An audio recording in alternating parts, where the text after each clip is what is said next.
चलते हैं न्यूज़ कमला बिहार से। पटना से संवाददाता कृष्ण कुमार देखे लखीसराय जिले के एक दिवसीय दौरे पर हमारे बीच डॉक्टर प्रोफेसर विपिन कुमार मौजूद हैं और न्यूज़ कमला बिहार के साक्षात्कार में इनसे लोक आस्था के महापर्व छठ पूजा को लेकर हम दर्शकों को बात करवाना चाहेंगे कि हमारे हिंदुस्तान जैसे धर्मनिरपेक्ष राष्ट्रों में डूबते सूर्य को छठवर्तियों के द्वारा अर्घ्य देने की परंपरा रही है और शतमी समापन के अवसर पर उगते सूर्य को पूजा करना, अर्घ्य देने की परंपरा रही है। तो हम विस्तार से हम इनसे जानना चाहेंगे। न्यूज़ कमला बिहार के साक्षात्कार में हमारे साथ मौजूद हैं। सबसे पहले डॉक्टर साहब, जो प्रोफेसर साहब हैं, उनको छठ पूजा की ढेर सारी शुभकामना हो। आपको भी मुरारी जी छठ पूजा की ढेर सारी शुभकामना। और इसी के साथ मैं आपके न्यूज़ कमला बिहार को बहुत शुभकामना, हार्दिक बधाई देता हूं।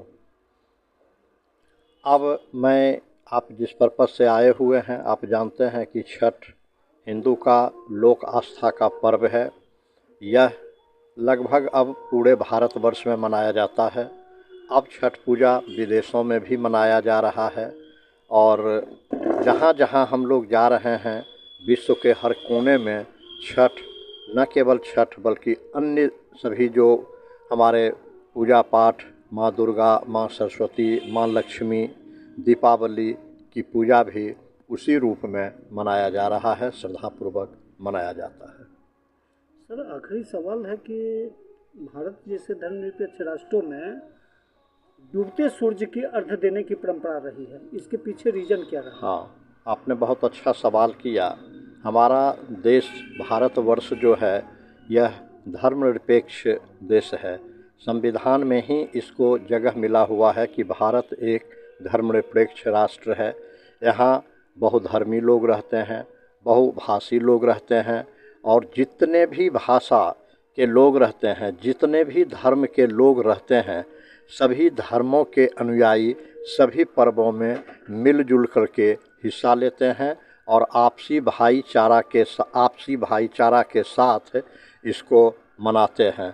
और यह लोक आस्था का पर्व छठ जो है, इसमें लोग अस्ताचलगामी सूर्य का पूजा किया जाता है और जिस हर्ष और उल्लास के साथ हम उगते सूर्य को प्रणाम करते हैं, उसकी आराधना करते हैं, उसकी उपासना करते हैं, उसकी पूजा करते हैं, उतना ही श्रद्धा और भक्ति के साथ डूबते हुए भास्कर यानी सूर्य की पूजा हम लोग करते हैं।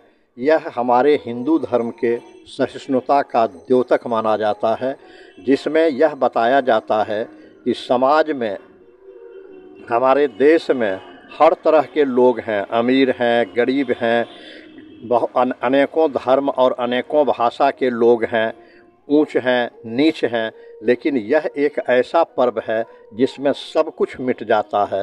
न तो केवल ऊंच नीच का भेदभाव होता है, न अगड़ा पिछड़ा का भेदभाव होता है, न अमीर गरीब का भेदभाव होता है, न जाति धर्म का भेदभाव होता है।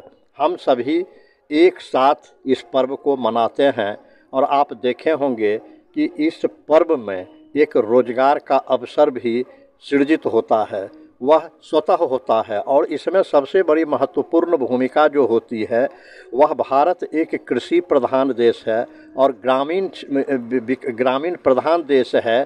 तो इस ग्राम प्रधान और कृषि प्रधान देश होने के नाते इसमें प्रसाद के रूप में आप जितने भी चीज़ देखेंगे, लगभग सभी चीज़ें जो हैं वो किसानों के उत्पाद के हैं।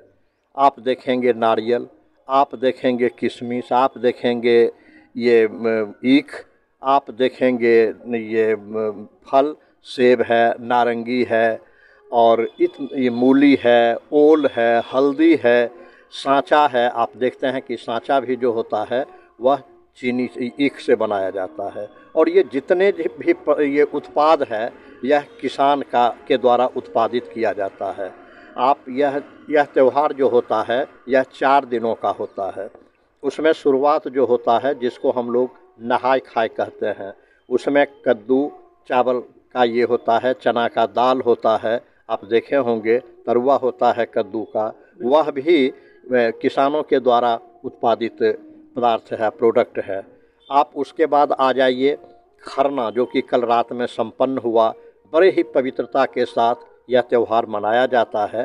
तो उसमें आप देखेंगे दूध भात, कहीं कहीं उसमें रोटी का भी प्रसाद न्योज के रूप में बनाया जाता है। और उसमें भी आप देखेंगे कि सारा प्रोडक्ट भी जो है, गुड़ हो चीनी हो, वह किसानों के द्वारा ही उत्पादित होता है। इसमें कोई आर्टिफिशियल नहीं है और ना अनेकों प्रकार के व्यंजन होते हैं, ना अनेकों प्रकार की मिठाइयाँ होती हैं जिसको कि हम लोग बाहर से और किसी ढंग से मिलावट, और ये सारा उत्पाद जो होता है वह हमारे मेहनती और मेहनतकश किसानों के द्वारा, मजदूरों के द्वारा उत्पादित होता है।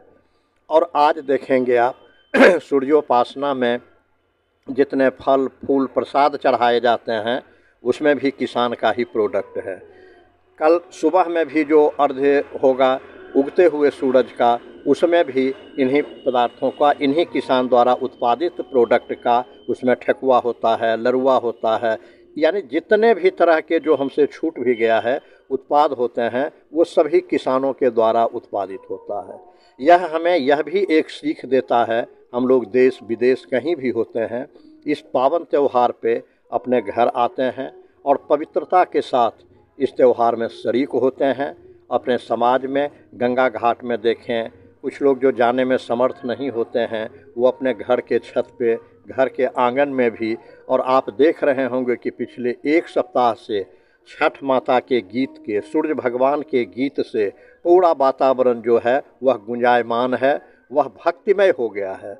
वैसे तो सभी पर्व त्यौहार जो होता है वह काफ़ी पवित्रता के साथ मनाया जाता है, लेकिन छठ पर्व का जो त्यौहार होता है यह कुछ अलग ढंग का पवित्रता और धार्मिक और भक्तिमय वातावरण से अलग प्रकार का एक वातावरण बनाता है।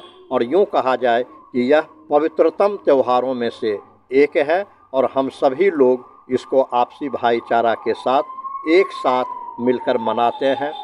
इसमें गांव की महिलाएं जो हैं, हमारी बहनें जो हैं, हमारी बच्चियां जो हैं, वो भी काफ़ी बढ़ चढ़ कर जो पर्वती होती हैं, जिनको हम लोग जो मुख्य पात्र होती हैं इस पूजा का, उनके इर्द गिर्द और पूरे सहयोग में तत्पर होता है।